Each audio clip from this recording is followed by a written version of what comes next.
Free commerce classes. Previous class में हमने equity shares के बारे में देखा था, ठीक है। उसमें हमने देखा था कि इक्विटी शेयर एग्जैक्टली क्या होते हैं, उसको हम ऑर्डिनरी शेयर्स भी कहते हैं। फिर हमने उसके डेफिनेशन से जो चीज़ें सामने आई थी कि उनको प्रेफरेंशियल राइट नहीं है, उनको डिविडेंड लास्ट में मिलेगा, और जब कंपनी वाइंड अप होगी तो कैपिटल रिपेमेंट भी लास्ट में होगा, है ना। ये सब बातें हमने डिस्कस की थी। उसके साथ साथ इक्विटी शेयर होल्डर्स जो होते हैं वो they are the real owners of the company, because they are the real risk bearer of the company. Whenever company is in bad condition, that means company is not performing well and company is occurring some losses, then these all risks has to be bear by the equity shareholders. Hence we call them as a risk bearer. Okay फिर हमने उसके features देखे थे, जिसमें हमने permanent capital ये point देखा था, that equity capital is permanent capital for the company since once company issued equity share it can not be repaid during the life time of the company, है ना। तो कंपनी अपने life time में कभी return नहीं देती उनका पैसा, इसलिए वो परमानेंट कैपिटल है। फिर हमने नेक्स्ट पॉइंट देखा था fluctuating dividend, that equity share holder get fluctuating rate of dividend because it depends on the profit. Okay whenever company earns more profit, company will pay more dividend. If there is less profit, less dividend will be paid. If there is no profit, no dividend will be paid to equity shareholder. Hence we are saying that equity shareholders dividend is fluctuating. Then rights, equity shareholder got some rights, right to vote whenever company calls meeting, that is general meeting. Every shareholder, equity shareholder has right to participate in the meeting as well as right to vote in the meeting. Okay, then right to share in profit, every shareholder get dividend whenever company make profit. Company distribute dividend to the shareholder, that means every equity shareholder has right to get dividend. Then right to inspect books, there are some books which are mandatory to be maintained as per the company law, the statutory books are there. Okay, so every company shareholder has right to inspect these books. Then right to transfer share, every shareholder of the company but preferably shareholder of public limited company is allowed to transfer his share freely. Okay, private limited company shares are also transferable, but there are some restrictions on transfer. Then no preferential right, equity shareholder doesn't get any preferential right, they get dividend at last, they get their capital repayment at last. Okay, then controlling power, equity shareholder are known as real owners of the company, real masters of the company. They elect board of directors, they are going to manage the company, so we can say it as controlling power is vested with the equity shareholder. Then we have studied that risk, as we already said that equity shareholder are the real risk bearers of the company. Okay, they are also known as stock absorbers.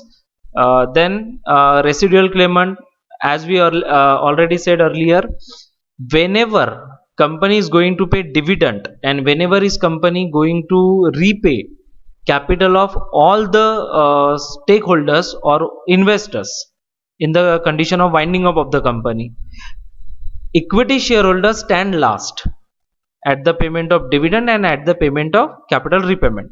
So we can say it as equity share holder are the residual claimant. Residual मतलब जिसको बोलते हैं बचा कुचा आखिरी में मिलता है उनको पैसा, है ना. Then we have studied that no charge on asset. Company के जो शेयर होल्डर्स होते हैं इक्विटी शेयर होल्डर, उन्होंने जो पैसा इन्वेस्ट किया वो अनसिक्योर्ड है. यानी ऐसा नहीं कि आपने 1 लाख इन्वेस्ट किया तो कुछ सिक्योरिटी है कि आपको 1 लाख आपका वापस मिलेगा ही, ऐसा कुछ भी नहीं है, क्योंकि कंपनी की जो असेट्स है वो इक्विटी शेयर होल्डर के पास मॉर्गेज नहीं रहती, इसलिए यहाँ पे लिखा है no charge on asset. Okay, फिर हमने देखा था बोनस इशू. बोनस इशू में हमने ये देखा था कि इक्विटी शेयर होल्डर को फ्री में शेयर दिए जाते हैं, एक्स्ट्रा शेयर, प्रॉफिट में से शेयर्स दिए जाते हैं. प्रॉफिट में से शेयर मतलब कैसा है कि जब कंपनी ने कंट्रीब्यूट किया, यानी आप बोल सकते कि प्रॉफिट जमा करके रखा हुआ है, इसको हम एक्यूमुलेटेड प्रॉफिट कहते हैं. तो एक्यूमुलेटेड प्रॉफिट्स जो है उसमें से कंपनी शेयर इशू करती है फ्री में अपने एग्जिस्टिंग इक्विटी शेयर होल्डर को, तो उसको हम कहते हैं बोनस इशू. ठीक है ना. देन राइट इशू, यानी जब भी कंपनी नए शेयर इशू करने वाली है तो सबसे पहले एग्जिस्टिंग इक्विटी शेयर होल्डर को राइट मिलेगा कि वो पहले शेयर खरीदे, तो इसको हम कहते हैं राइट इशू. फिर दिया है फेस वैल्यू. हर एक इक्विटी शेयर का एक वैल्यू होता है जो मेमोरेंडम में डिसाइड किया जाता है, मेमोरेंडम ऑफ एसोसिएशन में, उसको हम कहते हैं फेस वैल्यू। और जनरली इक्विटी शेयर का face value 10 rupees per share, 1 rupees per share, 2 rupees per share ऐसा रहता है। देन मार्केट वैल्यू, जो भी मार्केट कंडीशंस है, मार्केट में जो भी डिमांड एंड सप्लाई फोर्सेस है, मतलब शेयर का परचेस सेल वहां पे चल रहा है, तो उसके अकॉर्डिंग मार्केट में वैल्यू डिसाइड होती है, उसको हम कहते हैं market value. Then capital appreciation, capital appreciation क्या है एग्जैक्टली कि इक्विटी शेयर होल्डर को जैसा हमने कहा बोनस इशू मिल रहा है तो ऑब्वियस है उनको एक्स्ट्रा शेयर मिलने वाले हैं, तो कैपिटल एप्रिशिएट हो रहा है। और दूसरी बात यह है कि जब मार्केट में शेयर का ट्रेडिंग होता है तो आज अगर आप 100 रुपए का शेयर खरीद रहे हो और 6 महीने बाद कंडीशन अच्छी रही तो वो शेयर की कीमत 150-160 रुपए भी हो सकती है, यानी आपका जो कैपिटल है वो एप्रिशिएट हो जाएगा, बराबर है ना। तो वहां पे कैपिटल एप्रिसिएशन है इक्विटी शेयर होल्डर्स में। तो ये सब हमने देखा था इक्विटी शेयर्स के बारे में, फीचर्स, ठीक है ना। आज से हम नया टॉपिक पढ़ने वाले हैं, जो हमारा नेक्स्ट टॉपिक है वो है types of equity share. Okay, तो जैसा हमने पहले भी डायग्राम में देखा था, there are 2 types of equity share. First, equity share with voting right and equity share with differential voting right. अब ये equity share with voting right का मतलब ये होता है कि ये नॉर्मल वोटिंग राइट है इनको, जैसा बोला है ना equity share with normal voting right. तो नॉर्मल वोटिंग राइट क्या होता है? 1 शेयर 1 वोट, यानी अगर आपने normal voting right equity share खरीदे हैं तो 1 शेयर 1 वोट वहां पे प्रिंसिपल फॉलो होता है, यानी आपके एक शेयर का एक वोट मिलेगा। यानी जब भी कंपनी की मीटिंग होगी और ये इक्विटी शेयर होल्डर्स को वोटिंग के लिए बुलाया जाएगा वहां पे, है ना, मीटिंग अटेंड करने के लिए, वोट करने के लिए, तो इनको राइट क्या रहेगा? 1 शेयर 1 वोट का राइट रहेगा, यानी एक शेयर के पीछे एक वोट ही कर सकते हैं, ठीक है। और उसके बाद सेकंड है equity share with differential voting right. Such equity holder shall have varying rights regarding dividend, voting or otherwise in accordance with rule 4 of company share capital and debenture rule 2014। यानी इसमें कैसा होता है, उनके राइट्स जो है वो वैरी करते हैं डिविडेंड के रिगार्डिंग या वोटिंग राइट के रिगार्डिंग, है ना। यानी इसमें कैसा होता है कि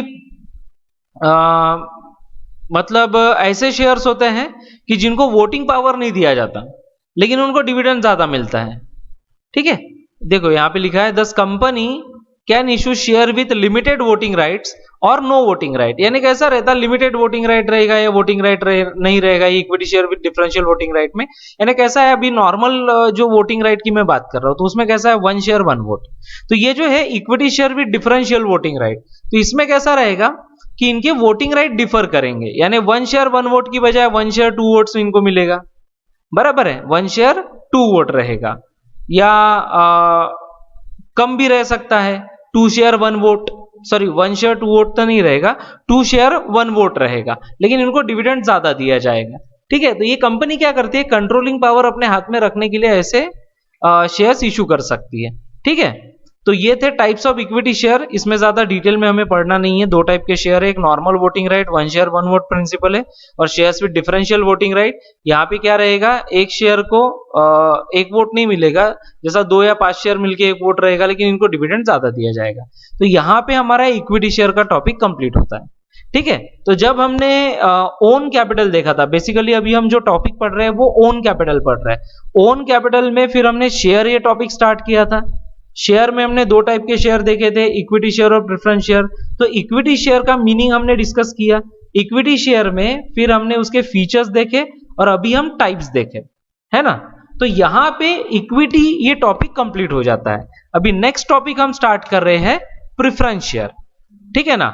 तो इसका सिंपल सा कंसेप्ट है, जैसा इक्विटी का हमने डेफिनेशन देखा था, those share which are not preference share, है ना। ऐसे शेयर जो प्रेफरेंस शेयर नहीं है वो इक्विटी शेयर है। तो उसी तरह ऐसे शेयर जो इक्विटी शेयर नहीं है वो प्रेफरेंस शेयर है, ठीक है। ऐसे शेयर जो इक्विटी शेयर नहीं है वो प्रेफरेंस शेयर है, ठीक है। अब इसको प्रेफरेंस शेयर कहने के पीछे 2 रीजन है, ऐसा क्यों कहा जाता है इसको प्रेफरेंस शेयर। पहला रीजन ये है कि प्रेफरेंस शेयर होल्डर को डिविडेंड सबसे पहले दिया जाता है, यानी इक्विटी शेयर होल्डर को डिविडेंड देने से पहले हम प्रेफरेंस शेयर होल्डर को डिविडेंड देते हैं। और उसी तरह जब कैपिटल रीपेमेंट की बात आती है eight the time of winding up of the company, तो इक्विटी शेयर को पैसा वापस करने से पहले हम प्रेफरेंस शेयर होल्डर को पैसा वापस करते हैं, ठीक है। यानी दोनों कंडीशन में क्या हो रहा है, that equity share holder stand last and preference share holder stand first. है समझ में, इक्विटी शेयर होल्डर बाद में आ रहे हैं, प्रेफरेंस शेयर होल्डर पहले आ रहे हैं, ठीक है ना। तो इसलिए यहां पे बोला है प्रेफरेंस शेयर, क्योंकि इनको फर्स्ट प्रायोरिटी देते हैं, ठीक है ना।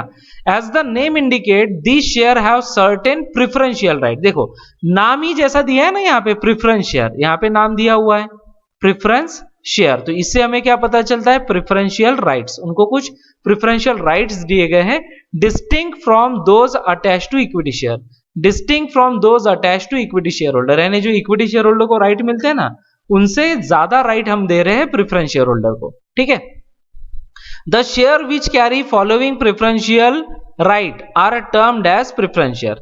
ऐसा समझ में, यानी यहां पे क्या समझ में आ रहा है कि प्रेफरेंशियल राइट्स हम यहां पे दे रहे हैं। तो प्रेफरेंशियल राइट्स क्या है, तो प्रेफरेंशियल राइट्स आप देखो, प्रेफरेंशियल राइट्स क्या है, तो वही पेमेंट ऑफ डिविडेंड। देखो preferential right as to payment of dividend during the life time of the company, यानी जब भी कंपनी चल रही है तो कंपनी कैसा करती है, सबसे पहले प्रेफरेंस शेयर होल्डर को डिविडेंड देती है और उसके बाद इक्विटी शेयर होल्डर को देती है। तो प्रेफरेंस इनको दिया गया हमने प्रेफरेंस शेयर होल्डर को, बराबर है। उसके बाद दिया है a preferential right as to the return of capital in the event of winding up of the company, यानी जब कंपनी वाइंड अप हो रही है, यानी कंपनी बंद हो रही है, तो कैपिटल रिपेमेंट किया जाएगा। तो कैपिटल रिपेमेंट सबसे पहले किसको किया जाएगा, प्रेफरेंस शेयर होल्डर को, और बाद में दिया जाएगा इक्विटी शेयर होल्डर को, ठीक है। तो बस यही है, दो प्रेफरेंस राइट इनको दिए गए हैं, और वो प्रेफरेंस राइट क्या है, डिविडेंड है ना, और capital repayment, return of capital. तो ये सबसे पहले इन प्रेफरेंस शेयर होल्डर को मिलेगा, इसलिए इसको हम कहते हैं प्रेफरेंस शेयर, ठीक है। देखिए नेक्स्ट दिया है the holder of preference share have a prior right, prior यानी समझ में आ रहा है ना, first priority right to receive fix rate of dividend. अब देखो यहाँ पे हमने जो वर्ड यूज किया है ना, फिक्स रेट, कैसा रहता है, इक्विटी शेयर होल्डर का जो डिविडेंड रेट रहता है वो प्रॉफिट पे डिपेंड करता है। कंपनी को प्रॉफिट हुआ तो कंपनी डिविडेंड देंगी, कंपनी को प्रॉफिट नहीं हुआ तो कंपनी डिविडेंड नहीं देंगी। तो उनका जो डिविडेंड रेट रहता है प्रेफरेंस इक्विटी शेयर का, वो फ्लक्चुएट होते रहता है। लेकिन वही अगर आप बात करेंगे प्रेफरेंस शेयर का, तो प्रेफरेंस शेयर का जो डिविडेंड रेट रहता है वो फिक्स रहता है, ठीक है। हाँ, लेकिन एक बात ध्यान में रखिए, है तो वो डिविडेंड, यानी कंपनी को अगर प्रॉफिट हुआ तो कंपनी डिविडेंड देंगी, कंपनी को प्रॉफिट नहीं हुआ तो कंपनी डिविडेंड नहीं देंगी, ये कंफर्म है कि कंपनी डिविडेंड नहीं देंगी। लेकिन जब भी कंपनी डिविडेंड देंगी प्रेफरेंस शेयर होल्डर को, वो फिक्स रेट से देंगी, ठीक है। फिर टाइप्स ऑफ प्रेफरेंस शेयर हम देखेंगे, उसमें क्यूमुलेटिव प्रेफरेंस शेयर है। तो उसमें क्या होता है कि अगर लॉस ईयर हो जाता है, लॉस होता है, तो ऐसे कंडीशन में डिविडेंड तो नहीं दे पाएंगी कंपनी, लेकिन वो डिविडेंड कंपनी के पास एक्यूमुलेट हो जाता है, यानी जमा हो जाता है। यानी कंपनी जब भी प्रॉफिट अर्न करेंगी तब कंपनी डिविडेंड देंगी, मतलब वो पुराना जो डिविडेंड बचा हुआ है वो और करंट ईयर का ऐसा मिला के डिविडेंड देंगे, तो वो डिपेंड करेगा, ठीक है ना। तो वही उन्होंने यहाँ पे बोला है before any dividend is paid to equity share holder, यानी इक्विटी शेयर होल्डर को डिविडेंड देने से पहले, है ना, डिविडेंड किसको दिया जाएगा, प्रेफरेंस शेयर होल्डर को। The rate of dividend is prescribed at the time of issue, यानी जब कंपनी शेयर इशू करती है, तो कंपनी शेयर इशू करती है उसी समय पे ये डिविडेंड रेट फिक्स हो जाता है, ठीक है ना। उसका टर्म ही होता है जैसा 10%, 7 year, redeemable, cumulative preference share, ऐसा लिखा हुआ रहता है। फिर से मैं रिपीट कर रहा हूं, 10%, 7 year, redeemable, cumulative preference share, यानी इसमें क्या हो गया, 10% रेट ऑफ डिविडेंड हो गया, 7 ईयर वो प्रेफरेंस शेयर का ड्यूरेशन है कि 7 साल तक ये कंपनी के पास रहेंगे और 7 साल बाद कंपनी ये पैसा वापस कर देंगी, तो ऐसा उसका टर्म होता है। हम पढ़ेंगे आगे टाइप्स ऑफ प्रेफरेंस शेयर में, हम पढ़ेंगे डिटेल में, ठीक है ना। Normally preference share do not carry any voting right, हाँ नॉर्मली इनको वोटिंग राइट तो नहीं दिए जाते। कैसा रहता है, जब मीटिंग होती है तो हमने देखा था टाइप्स ऑफ मीटिंग 11th में हमने पढ़ा था, तो उसमें हमने 3 टाइप की मीटिंग देखी थी, general meeting, creditors meeting and directors meeting. फिर जनरल मीटिंग में हमने ये देखा था कि एनुअल जनरल मीटिंग होती है, उसके बाद एक्स्ट्राऑर्डिनरी जनरल मीटिंग होती है और एक क्लास मीटिंग होती है। तो जो क्लास मीटिंग है, ये meeting special class of share holders के लिए होती है, बराबर है।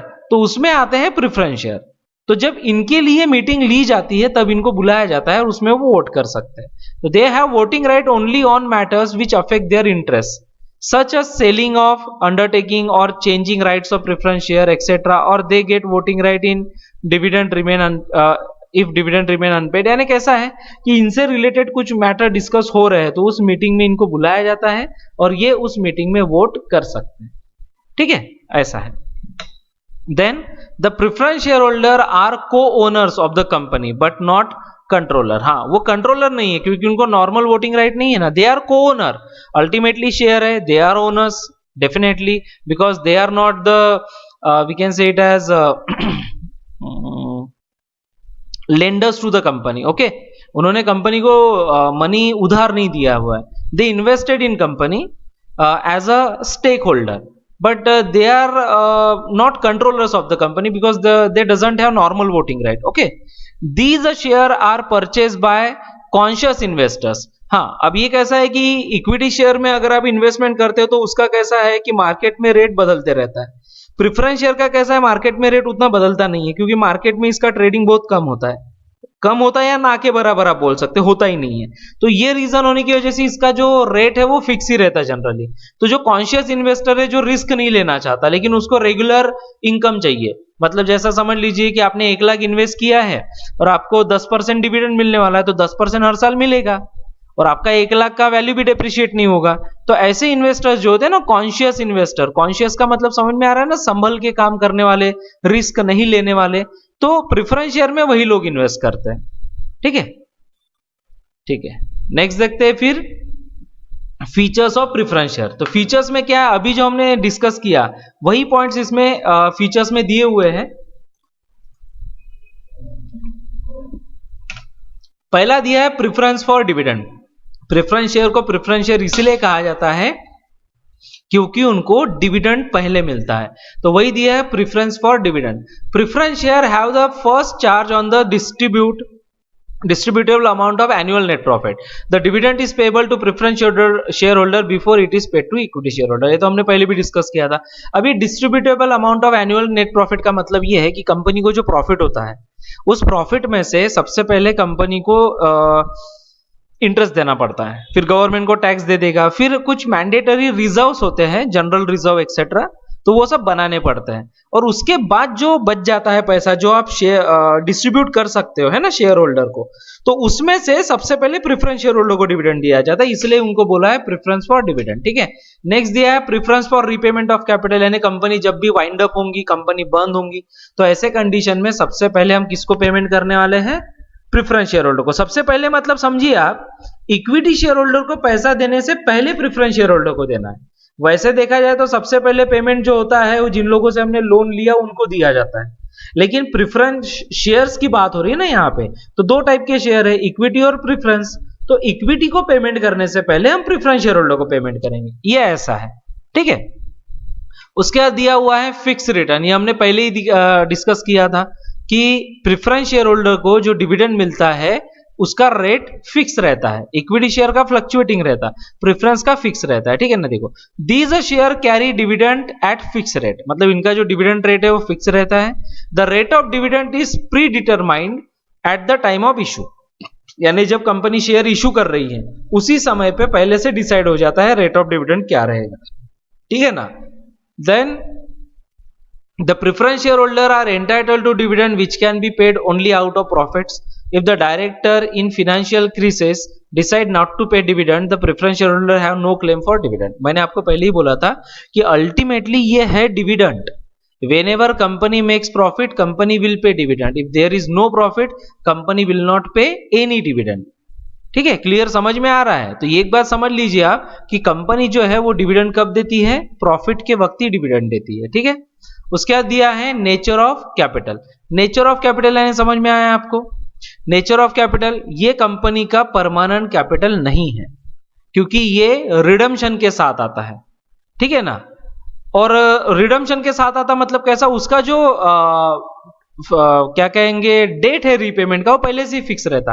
जैसा थोड़ी देर पहले मैं आपको बता रहा था 10% 7 year cumulative redeemable preference share, तो 10% 7 ईयर यानी वो प्रेफरेंस शेयर 7 ईयर के लिए है, यानी 2020 में अगर कंपनी शेयर इशू कर रही है प्रेफरेंस शेयर 7 ईयर का, तो 2027 में वो पैसा रिटर्न करना पड़ेगा, इसलिए कंपनी का ये परमानेंट कैपिटल नहीं है। इक्विटी शेयर एक परमानेंट कैपिटल होता है कंपनी का। ठीक है ना, preference share do not provide permanent share capital, they are redeemed after certain period of time, यानी एक पर्टिकुलर टाइम के बाद ये पैसा वापस करना पड़ता है।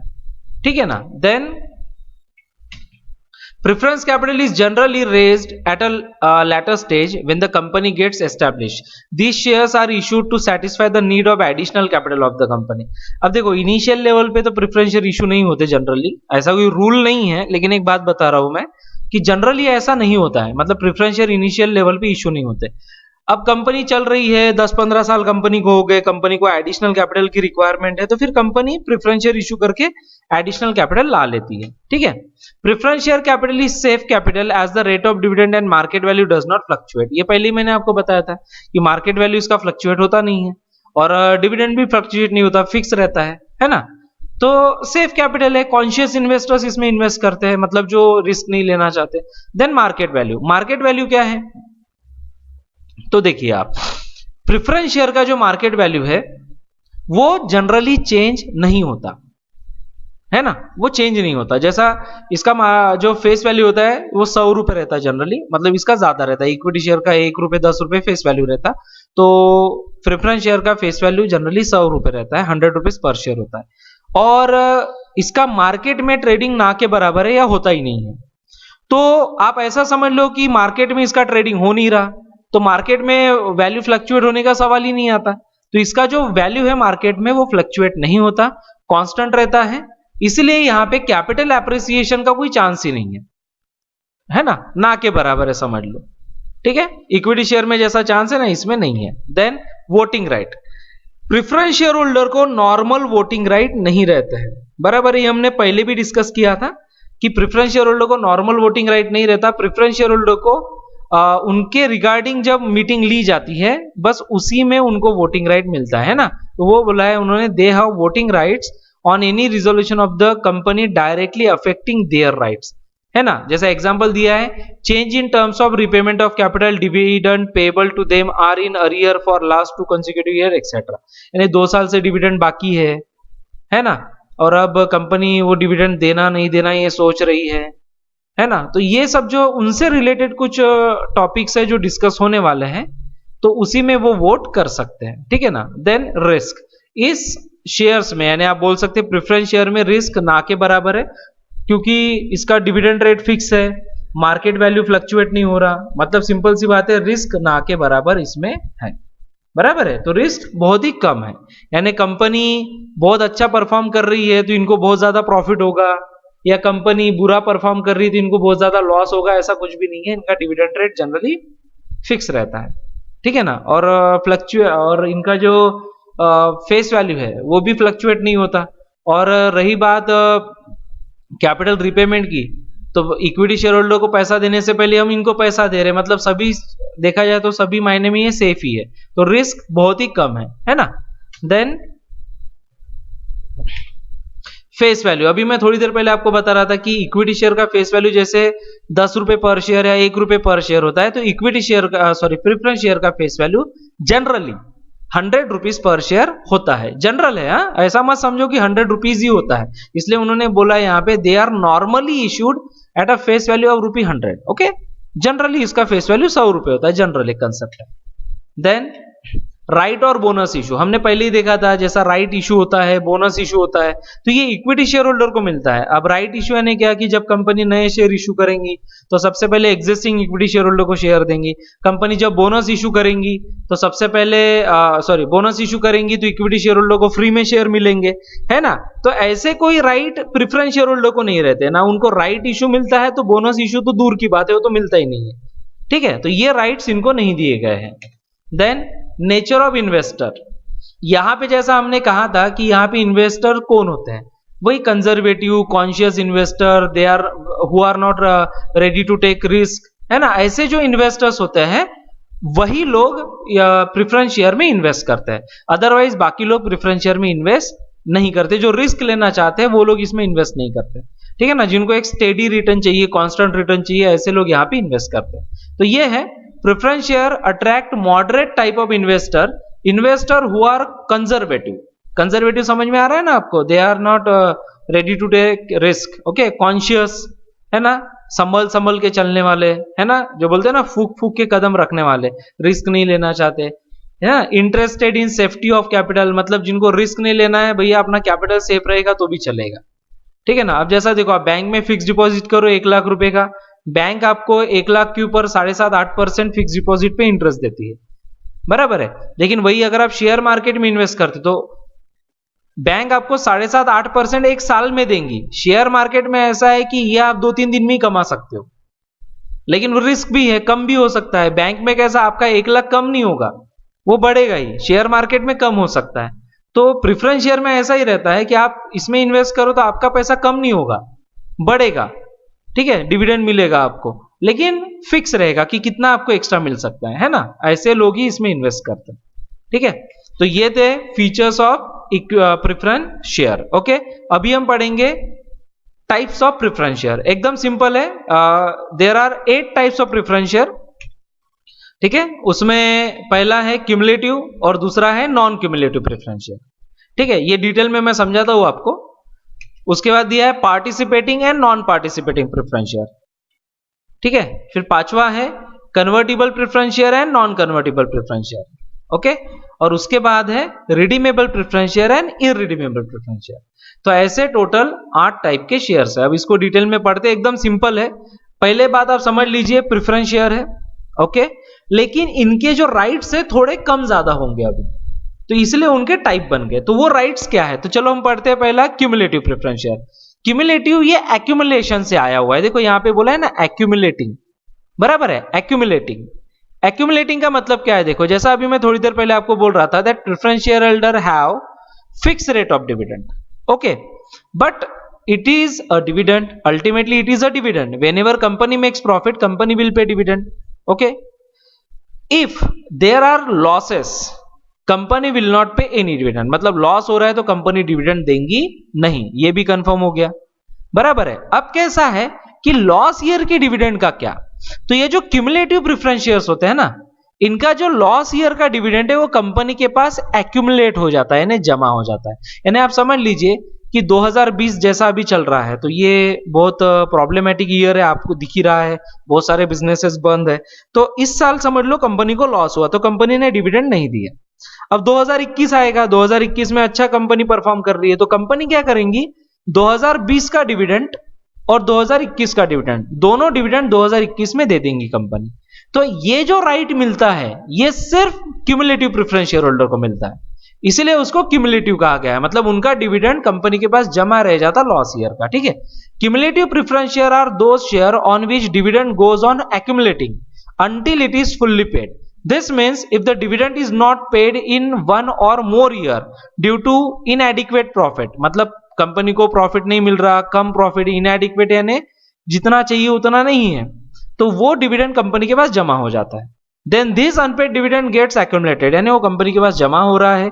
This accumulated dividend is paid when company perform well, यानी अभी मैंने बोला ना कि जब कंपनी अच्छा परफॉर्म करेंगी तो ये डिविडेंड कंपनी उनको दे देंगी, बराबर है। The earlier dividend are paid before making payment to equity share holder. और ऑब्वियस है, जब प्रेफरेंस शेयर होल्डर को आप डिविडेंड नहीं दे रहे तो इक्विटी को तो सवाल ही नहीं आता, तो इक्विटी शेयर होल्डर को डिविडेंड देने से पहले प्रेफरेंस शेयर होल्डर को डिविडेंड दिया जाता, ठीक है। हाँ, the preference share are always cumulative unless otherwise stated in the article of association. एक बात ध्यान में रखिए, अगर क्लियरली आर्टिकल ऑफ एसोसिएशन में लिखा है कि नॉन क्यूमुलेटिव प्रेफरेंस शेयर, तो ही वो नॉन क्यूमुलेटिव होते हैं, अदरवाइज सभी प्रेफरेंस शेयर कौन से है, क्यूमुलेटिव प्रेफरेंस शेयर, ठीक है ना। It means that if dividend is not paid any year, the unpaid amount is on forward to the next year and so on until all earlier have been paid, यानी वो जमा होते रहेगा company के पास, ठीक है।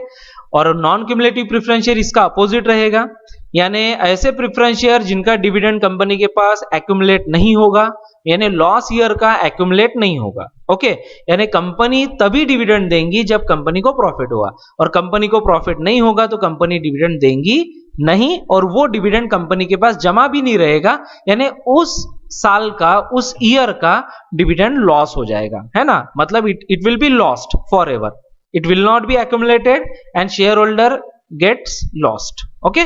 मतलब शेयर होल्डर का जो डिविडेंड है वो लॉस हो जाएगा, ठीक है। उसके बाद था पार्टिसिपेटिंग प्रेफरेंस शेयर। अब देखो हमने क्या पढ़ा कि प्रेफरेंस शेयर होल्डर को ना फिक्स रेट से डिविडेंड मिलता है। अब समझ लो प्रेफरेंस शेयर होल्डर का डिविडेंड रेट फिक्स है 10%, तो उनको 10% डिविडेंड मिलेगा, नो डाउट, ओके। अब उसके बाद हम प्रेफरेंस शेयर होल्डर को डिविडेंड देने के बाद हम इक्विटी शेयर होल्डर को डिविडेंड देंगे। अब इक्विटी शेयर होल्डर को भी डिविडेंड हमने दे दिया, बराबर है। अब इक्विटी शेयर होल्डर को डिविडेंड देने के बाद उसके बाद भी कंपनी के पास बहुत सारा पैसा जमा है, यानी प्रॉफिट जमा है, तो फिर ये पार्टिसिपेटिंग प्रेफरेंस शेयर्स जो होते हैं उनको एक्स्ट्रा डिविडेंड दिया जाता है। यानी उनको रेगुलर डिविडेंड तो मिला, यानी समझ लो एक प्रेफरेंस शेयर होल्डर उसने 1 लाख रुपए के प्रेफरेंस शेयर खरीदे हुए, उसके ऊपर 10% उसको डिविडेंड मिलना चाहिए, तो उसको 10% डिविडेंड मिल गया। लेकिन कंपनी के पास बहुत सारा प्रॉफिट अभी भी बचा हुआ है, तो पार्टिसिपेटिंग प्रेफरेंस शेयर को एक्स्ट्रा डिविडेंड मिलेगा, यानी 10,000 उनको तो नॉर्मल जो मिला, उसके अलावा इनको और डिविडेंड दिया जाएगा। तो ऐसे शेयर होल्डर्स को हम कहते हैं पार्टिसिपेटिंग प्रेफरेंस शेयर, ठीक है ना।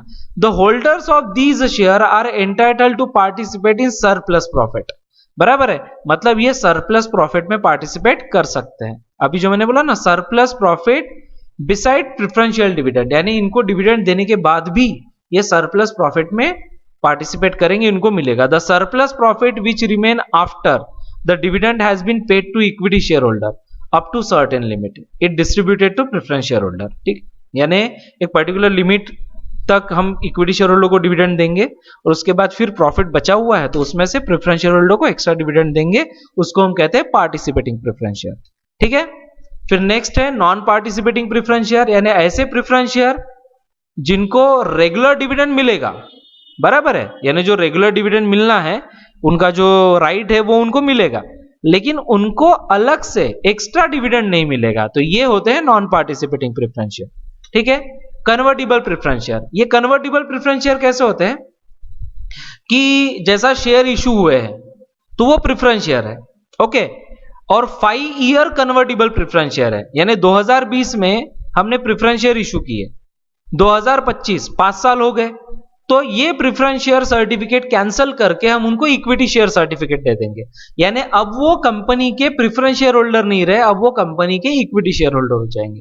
तो ऐसे प्रेफरेंस शेयर को हम कहते हैं convertible preference share. That means these are the share which are going to be converted into equity share after a certain period, which is already mentioned at the time of issue. Whenever company has had issued that share, then at that time company has already said that these are convertible preference share. That means after 5 year, 7 year, 3 year, whatever the time has been specified, after that particular period preference shares are to be converted into equity share. That means the status of preference shareholder has been abolished and their status will be equity shareholder, and all the rights which are given to the equity shareholder has to be vested to that particular shareholders, okay. Then non-convertible, these are the preference share which are not going to be converted into equity share till the date of redemption. All shares are preference share, and at the time of redemption preference shareholder will get their capital repaid, okay. Then redeemable preference share, redeemable, after a certain period company is going to repay preference shareholders, okay, hence it is called as redeemable preference share. And all shares are irredeemable, okay, all shares are irredeemable. Generally share which can be redeemed after a certain fixed period of time are called redeemable preference share. A company limited by share, if authorized by article of association, issues redeemable preference share, such share must be fully paid. These shares are redeemed out of divisible profit only or out of fresh issue of share made for this purpose, okay. यानी company जो है redeemable preference share issue करती है और एक particular duration के बाद company वो पैसा वापस भी कर देती है, ठीक है। इरिडीमेबल प्रेफरेंस शेयर, अब ये इरिडीमेबल प्रेफरेंस शेयर क्या है, जिसका रिडम्पशन होता नहीं, यानी कंपनी जब बंद होंगी तभी ये कंपनी पैसा वापस करेंगे, ठीक है ना, उसको हम कहते हैं इरिडीमेबल प्रेफरेंस शेयर। तो ये शेयर पहले इशू होते थे, लेकिन अभी जो रूल है इंडियन कंपनीज एक्ट 2013 उसमें सेक्शन 55(1) है, सबसेक्शन 1, उसमें क्लियर लिखा हुआ है that company cannot issue irredeemable preference share, यानी company irredeemable preference share issue नहीं कर सकती, ठीक है। Share which are not redeemable that is payable only on winding up of the company, यानी जब कंपनी वाइंड अप होंगी तभी ये कंपनी पैसा वापस करेंगी, तो ऐसे प्रेफरेंस शेयर को हम कहते हैं irredeemable preference share. And as per Indian Companies Act 2013 and as per section 55 subsection 1, this type of share are not allowed to be issued. Okay, तो यहाँ पे हमारा टॉपिक कंप्लीट होता है टाइप्स ऑफ प्रेफरेंस शेयर. तो आज हमने types of equity share देखा, फिर हमने प्रेफरेंस शेयर का मीनिंग और डेफिनेशन देखा, फिर हमने फीचर्स ऑफ प्रेफरेंस शेयर देखे और अभी हमने टाइप्स ऑफ प्रेफरेंस शेयर देखे. ठीक है, तो आज के लिए इतना ही. नेक्स्ट टॉपिक हमारा रहेगा जो हम अभी टॉपिक पढ़ रहे थे ओन कैपिटल. उसमें हमने देखा था शेयर. शेयर में दो टाइप के शेयर थे, इक्विटी और प्रेफरेंस. तो वो दोनों टाइप के शेयर हो गए. अब ओन कैपिटल में नेक्स्ट टॉपिक है रिटेन्ड अर्निंग. अब हम रिटेन्ड अर्निंग नेक्स्ट क्लास में पढ़ेंगे, यानी हमारा ओन कैपिटल ये टॉपिक कंप्लीट हो जाएगा. ठीक है, उसके बाद हम स्टार्ट करेंगे बोरोड कैपिटल. ठीक है, तो नेक्स्ट टॉपिक हमारा रहेगा रिटेन्ड अर्निंग जो हम नेक्स्ट क्लास में पढ़ेंगे. ठीक है.